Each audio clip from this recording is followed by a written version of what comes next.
Здравейте! Еле, баси тъпата игра. Здравейте, днес ще поговорим за играта SyncKit. SyncKit, хора, не си я теглете, както и аз не съм я изтеглил, но не си я теглете. SyncKit, така се нарича новата онлайн руска рулетка, която играят подрастващите русначета, казахстанчета, украинчета, киргистанчета и така нататък. Написвай ги SyncKit с хаштаг, ти си вече част от играта.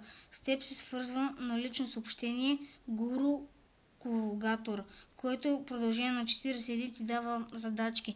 И тези задачки биват примерно да ходиш на парапет, на блок, да скочиш от втория етаж, да се фърляш пред кола, някакви такива.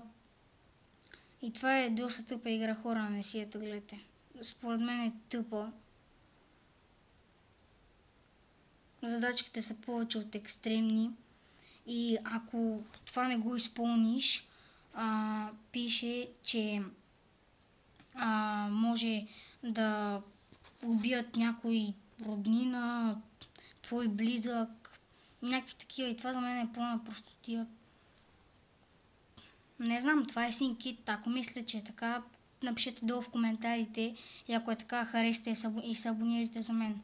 Чао!